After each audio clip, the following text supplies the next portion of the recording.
आज का हमारा टॉपिक है how to create more employment, यानी कि ज़्यादा से ज़्यादा रोजगार कैसे क्रिएट किया जा सकता है। इसी के बारे में हम लोग यहाँ पे आज पढ़ेंगे। बल्कि एनसीईआरटी बुक आपसे सवाल ही पूछ रहा है कि ज़्यादा से ज़्यादा रोजगार कैसे क्रिएट किया जा सकता है ना। क्वेश्चन मार्क लगा हुआ है, मतलब क्वेश्चन है। चलिए जवाब ढूंढते हैं इसका कि आखिर ज़्यादा से ज़्यादा रोजगार कैसे क्रिएट किया जा सकता है। सबसे पहले हम लोग पढ़ेंगे कि आखिर रूरल एरिया में यानी कि गाँवों में सबसे ज़्यादा रोजगार कैसे क्रिएट किया जाता है, कि कैसे किया जा सकता है। पहले हम लोग ये पढ़ेंगे, उसके बाद फिर शहरों में कैसे किया जा सकता है उसके बारे में भी पढ़ेंगे। लेकिन पहले गाँवों में देख लेते हैं कि आखिर ज़्यादा से ज़्यादा रोजगार गाँवों में कैसे क्रिएट किया जा सकता है। ठीक है, देखिए सबसे पहला इसमें लिखा गया है the government can spend some money or banks can provide a loan to construct a well to irrigate the land. This could lead to a lot of employment generation. जैसे देखो, मान लीजिए कि किसी गांव में ना खेती करते हैं लोग, लेकिन खेत में ना पानी डालने के लिए सुविधा नहीं है, बगल में गंगा जी नहीं है, बगल में कोई तालाब नहीं है, लेकिन फिर भी लोग वहाँ पे खेती करते हैं। यानी कि वहाँ के लोगों को सबसे ज़्यादा समस्या किस चीज़ का है? पानी का समस्या है। तो यहाँ पे गवर्नमेंट को ध्यान देना चाहिए कि उस गाँव में कम से कम 2-4 कुआं जो है ना बनवा देना चाहिए। अब ऑब्वियस सी बात है, जब सरकार कुआं बनवाएगा 2-4 गो, तो कुआं क्या एक दिन में बनता है? नहीं, कुआं बनने में लगभग 6-6 महीने 7-7 महीने लगते हैं। और जब आप 4-5 कुआं एक ही गांव में खुदवा देंगे, बनवा देंगे, तो ऑब्वियस ही बात है गांवों के लोगों को लंबे समय तक रोजगार मिल जाएगा। तो यहाँ पे बेसिकली गांवों में रोजगार क्रिएट करने के लिए गवर्नमेंट को क्या करना चाहिए? कुआं खोद देना चाहिए, ताकि लोगों को रोजगार मिल सके। पहला बात लोगों को रोजगार मिल जाएगा। दूसरा बात, लोगों का जो पानी का समस्या था वो भी दूर हो जाएगा, कोई दिक्कत इसमें। तो यहाँ पे गवर्नमेंट भी काम कर सकता है, या फिर बैंक भी लोगों को लोन दे सकता है कि भैया तुम हमारे से पैसा ले लो और तुम जाके अपना कुआं खोद लो। और एक अकेला आदमी तो कुआं नहीं खोद सकता, लोगों को रोजगार तो वहाँ पे मिलेगा ही मिलेगा, कोई दिक्कत इसमें। बात समझ में आ रही है? चलो उसके बाद फिर आगे वाला पॉइंट हमारा है, नेक्स्ट पॉइंट है इसमें। हाँ, नेक्स्ट पॉइंट है new dams and canals can be dug to irrigate the land. This could also lead to a lot of employment generation. मान लीजिए गाँवों में बगल से एक नदी बह रहा हो और उस नदी के बीचों बीच यदि डैम बना दिया जाए, या फिर नदी के बगल में कैनल यानी कि नहर ये सब बना दिया जाए, तालाब बना दिया जाए, तो वहाँ पे जब आप डैम बनवाएंगे, तालाब बनवाएंगे, नहर बनवाएंगे, तो ऑब्वियस ही बात है डैम तालाब नहर एक दिन में तो बनता नहीं है, महीनों लगते हैं। तो वहाँ पे भी लोगों को क्या मिल जाएगा? रोजगार मिल जाएगा। तो ये कुछ ऐसे तरीके हम लोग पढ़ रहे हैं जिससे गाँवों में खास करके रोजगार क्रिएट किया जा सकता है। ठीक है, आगे फिर बढ़ते हैं। Government can invest some money to make better rural roads. This can provide employment to not just farmers but also others those in services like transport and trade। जैसे मान लीजिए गवर्नमेंट को ना अपना कुछ पैसा खर्च करके गाँवों का रोड जो है ना एकदम चिकना बना देना चाहिए। अब ऑब्वियस ही बात है, गांव का रोड चिकना बनेगा, अच्छा रोड बनेगा, तो रोड बनने में जो हमारे लोग लगेंगे उनको रोजगार मिल जाएगा, पहली बात। दूसरी बात, यहाँ पे फार्मर को फायदा होगा। फार्मर को फायदा कैसे होगा? तुरंत वो मार्केट जा पाएंगे, तुरंत आ पाएंगे, अपने सामान को पूरा कर पाएंगे, खेती तुरंत कर पाएंगे, फास्ट खेती हो जाएगा। उसी प्रकार से जो ट्रांसपोर्ट में जो ट्रेड में लोग जुड़े हुए हैं उनको अच्छा रोड मिल जाएगा, तो फटाफट वो शहर जाएंगे, शहर से गांव आएंगे, अपने सामान को बेचेंगे, लेंगे, देंगे, है ना। तो इससे अलग अलग प्रकार को फायदा तो पहुंचेगा ही पहुंचेगा, प्लस लोगों को रोजगार भी मिल जाएगा। ठीक है, तो आगे बढ़ते हैं फिर। उसके बाद और क्या क्या तरीका है? बैंक्स शुड गिव क्रेडिट का मतलब loan at reasonable rate of interest so that farmers could buy seeds, fertilisers, agricultural equipment, pump sets, etc. This could lead to a lot of employment generation to the farmer। जैसे मान लीजिए bank को क्या करना चाहिए ना, bank को खास करके जो छोटे मोटे हमारे किसान हैं गाँवों में, उनको एक अच्छे इंटरेस्ट रेट पे ना लोन दे देना चाहिए कि भैया तुम हमसे पैसा ले लो और जाके तुम अपना खेती बाड़ी करो। और ऑब्वियस ही बात है, जब किसान अपना खेती बाड़ी करता है तो क्या किसान अपना खेती बाड़ी अकेले कर लेता है? क्या नहीं करता है, उसमें भी लोग जाके काम करते हैं, तो वहाँ भी लोगों को क्या मिलेगा? रोजगार मिलेगा। यानी कि यदि बैंक छोटे मोटे किसानों को लोन देता है तो छोटे मोटे जो हमारे किसान होंगे वो भी अपने सामानों को पूरा कर पाएगा, fertiliser, agricultural equipment, pump set, है ना, सीड, ये सब खरीद पाएगा और अपना खेती कर पाएगा। तो इससे भी लोगों को रोजगार मिलेगा। आगे बढ़ते हैं, रोजगार तो मिलेगा मिलेगा, प्लस फार्मर का इनकम बढ़ जाएगा, है ना। तो एक अच्छा साइन है ये चीज़। आगे बढ़ते हैं। Promote and locate industries in rural areas so that a large number of people may be employed. गाँवों में छोटा मोटा ना इंडस्ट्री लगा देना चाहिए गवर्नमेंट को, जैसे मोमबत्ती बनाने का, अगरबत्ती बनाने का, फुटबॉल बनाने का, है ना, शुगर कैन का, चीनी का मिल, ये सब, यानी कि छोटा मोटा इंडस्ट्री जो है बेसिकली गवर्नमेंट को गाँव में खोल देना चाहिए, ताकि गाँव के लोगों को काम करने के लिए बाहर ना जाना पड़े, वहीं पर उनको रोजगार मिल जाए। ठीक है, आगे बढ़ते हैं। Honey collection centre can be set up near the forest area. यदि गाँवों में जंगल है तो जंगल के बगल में हनी कलेक्शन का आप सेंटर बना दो, जहाँ पे आप शहद को क्या कर सको, इकट्ठा कर सको और जाके मार्केट में उसको बेच सको। तो यहाँ पे भी लोगों को क्या मिल जाएगा, रोजगार मिल जाएगा। Can be set up where farmers can come and sell wild honey, this could also lead to a lot of employment generation. यानी कि गवर्नमेंट थोड़ा सा सपोर्ट कर दे छोटे मोटे किसानों को हनी सेंटर बनाने के लिए, तो वहाँ पे लोगों को रोजगार अच्छा खासा मिल जाएगा। कोई दिक्कत इसमें? तो ये कुछ ऐसे तरीके थे जिसके बदौलत, जिसके थ्रू गाँवों में रोजगार ज़्यादा से ज़्यादा क्रिएट किया जा सकता है। अब थोड़ा सा हम लोग पढ़ लेते हैं कि आखिर शहरों में रोजगार कैसे क्रिएट किया जा सकता है। ठीक है, देखो, अ study conducted by planning commission. देखो प्लानिंग कमीशन क्या है? प्लानिंग कमीशन भारत सरकार का एक डिपार्टमेंट है। ठीक है, और प्लानिंग कमीशन को अब हम लोग किस नाम से जानते हैं? नीति आयोग के नाम से जानते हैं, याद रखिएगा। प्लानिंग कमीशन का नाम आज के दौर में बदल के नीति आयोग कर दिया गया है। आयोग, नीति आयोग। और इसी नीति आयोग को पहले हम लोग प्लानिंग कमीशन के नाम से जानते थे।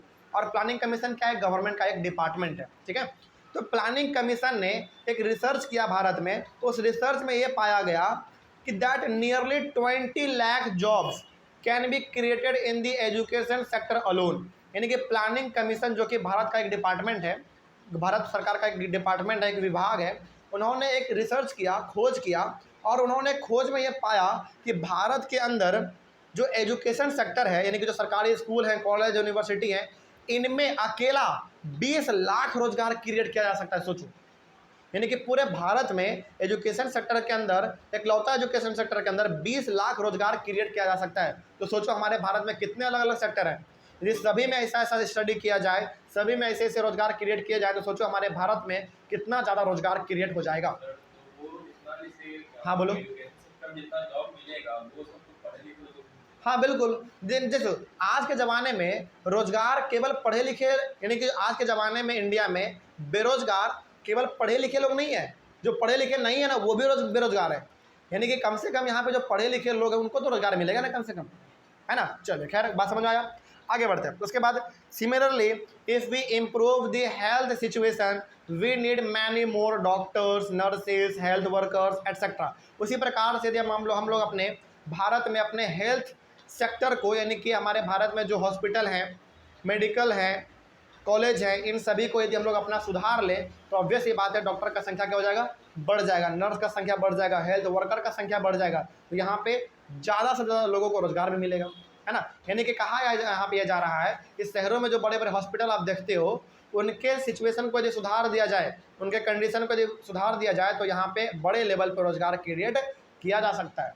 ठीक है, आगे देखो, similarly if we improve the tourism, craft industry and IT, many jobs would be created. उसी प्रकार से यदि हम लोग शहरों में टूरिज्म को बढ़ावा दें, क्राफ्ट इंडस्ट्री को बढ़ावा दें, IT को यानी कि इंफॉर्मेशन टेक्नोलॉजी को बढ़ावा दें, तो बहुत सारे रोजगार यानी कि बहुत सारे जॉब शहरों में भी क्रिएट किए जा सकते हैं। ठीक है, आगे देखो, अ study conducted by planning commission. Planning commission ने दोबारा यहाँ पे रिसर्च किया, दोबारा स्टडी किया, क्या किया देखो, says that if tourism is improved every year we can give employment to more than 35 lakh people. सोचो, यानी कि प्लानिंग कमीशन एक रिसर्च के तहत ये बताता है कि भारत के अंदर यदि टूरिज्म को केवल बढ़ावा दे दिया जाए, टूरिज्म को मतलब कि जो लोग घूमने के लिए आते हैं उनको केवल बढ़ावा दे दिया जाए, तो सोचो भारत के अंदर केवल टूरिज्म से 35 लाख रोजगार क्रिएट किए जा सकते हैं। कितना बड़ा नंबर है ये, है ना। यानी कि भारत के अंदर बहुत सारे ऐसे छोटे मोटे सेक्टर हैं जिनको थोड़ा सा यदि सुधार दिया जाए ना, तो लाखों लाखों रोजगार क्रिएट हो सकते हैं, वो भी 1 मिनट में।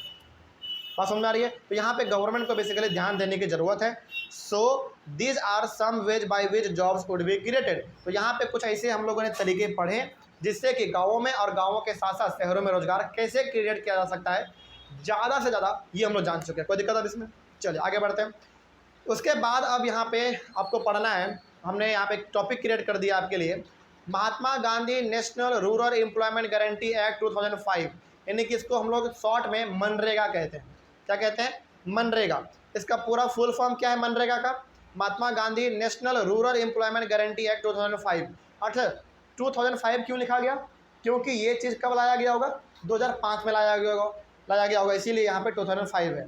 और ये जो बेसिकली गवर्नमेंट का पॉलिसी है, ये मनरेगा वाला, ये केवल और केवल किसके लिए था? शहरों के लिए या गाँवों के लिए? केवल गाँवों के लिए, क्योंकि इसके प्रोग्राम में ही शामिल है एक वर्ड रूरल। ठीक है, तो ये वाला प्रोग्राम गवर्नमेंट के द्वारा लॉन्च किया गया था, किसके लिए? गाँवों में रोजगार को बढ़ाने के लिए। कोई दिक्कत इसमें? चलिए, तो इसको हम लोग थोड़ा सा पढ़ते हैं, आखिर इसमें क्या कहा गया। देखो, the central government in India made a law implementing the right to work in about 625 districts of India. यानी कि भारत सरकार ने राइट टू वर्क निकाला। राइट टू वर्क का मतलब है कि 625 डिस्ट्रिक्ट में, देखो इंडिया में बहुत सारे डिस्ट्रिक्ट हैं, हम केवल बिहार का बात नहीं कर रहे हैं, यानी कि हम लोग अभी बिहार में रह रहे हैं, तो बिहार में टोटल कितने डिस्ट्रिक्ट हैं? 38 जिला हैं भारत में, यानी कि 38 जिला है केवल और केवल भारत में। यानी कि हम लोग यहाँ पे कहें कि total number of district Bihar में कितने हैं? 38। उसी प्रकार से उत्तर प्रदेश है, उसी प्रकार से हमारा मध्य प्रदेश है। यानी कि भारत के टोटल 625 डिस्ट्रिक्ट में लोगों को राइट टू वर्क दिया जाएगा, मतलब कि आपको हम काम देंगे, गारंटी है। ये किसने तय किया? भारत सरकार ने तय किया। ठीक है, आगे बढ़ते हैं। फिर आगे क्या हुआ इसके अंदर, देखो, it is called Mahatma Gandhi national rural employment guarantee act 2005, यानी कि मनरेगा 2005। तो राइट टू वर्क जो दिया गया वो किस प्रोग्राम के तहत दिया गया या फिर किस पॉलिसी के तहत दिया गया? मनरेगा के तहत दिया गया। राइट टू वर्क का मतलब मालूम चल गया आपको क्या होता है? यानी कि हम आपको गारंटी है कि रोजगार देंगे ही देंगे, लेकिन किस प्रोग्राम के तहत दिया गया? मनरेगा के तहत दिया गया। अब ये मनरेगा के तहत लोगों को किस प्रकार से रोजगार मिलता था वो भी जान लेते हैं। देखिए, under MNREGA 2005 all those who are able to and are in need of work in rural areas are guaranteed 100 days of employment in a year by the government। यानी कि गाँवों में, देखो मनरेगा के तहत बता रहे हैं कि क्या होता था। मनरेगा के तहत गाँवों में जो लोग रह रहे हैं और गाँव में रहने वाले जिस लोगों को काम करने का मन है, यानी कि वो रोजगार के चाहत में है और उसको रोजगार चाहिए, तो सरकार उसको 365 दिन में, यानी कि एक साल में कितना दिन? 365 दिन। तो सरकार उसको 365 दिन में से 100 डेज का, यानी कि 100 दिन का रोजगार गारंटी है कि देगी। देखिएगा, यहाँ पे बताना चाहते हैं हम दोबारा, क्योंकि इंपॉर्टेंट है, बहुत बार पूछा गया सीबीएसई में। मनरेगा के तहत ये किया जाता था कि गाँवों में रहने वाले जो लोग रोजगार चाहते हैं उनको रोजगार दिया जाएगा, पहली बात। दूसरी बात, 365 दिन में से 100 डेज आपको गारंटी है कि भारत सरकार रोजगार देगी ही देगी। कोई दिक्कत इसमें? आगे बढ़ते हैं। If the government fail in its duty to provide employment it will give unemployment allowance to the people. और मान लीजिए किसी कारणवश गवर्नमेंट आपको एक साल में 100 दिन रोजगार नहीं दे पाई, मान लीजिए, तो गवर्नमेंट आपको घर में बैठा के 100 दिन का पैसा देगी। मतलब कि गवर्नमेंट ने आपको प्रॉमिस कर लिया कि भैया हम आपको 365 दिन में से 100 दिन रोजगार हम कंफर्म है कि आपको देंगे, लेकिन मान लीजिए किसी कारणवश गवर्नमेंट आपको रोजगार नहीं दे पा रहा है ना, तो गवर्नमेंट का दायित्व बनता है कि वो आपको 100 दिन का पैसा घर बैठाए देगा, और देता भी था। कोई दिक्कत? और मनरेगा आज भी किसी किसी ज़िले में चल रहा है।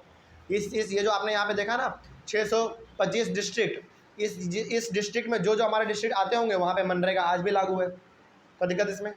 आगे बढ़ सकते हैं हम लोग। तो ये हो गया हमारा मनरेगा के बारे में भी। उसके बाद हमारा टॉपिक शुरू होता है division of sectors as organised and unorganised, यानी कि ये वाला टॉपिक हम लोग अपने अगले वाले क्लास में पढ़ेंगे। कोई दिक्कत इसमें? चलिए, तो मिलते हैं हम लोग अपने अगले वाले क्लास में। Thank you very much and have a nice day.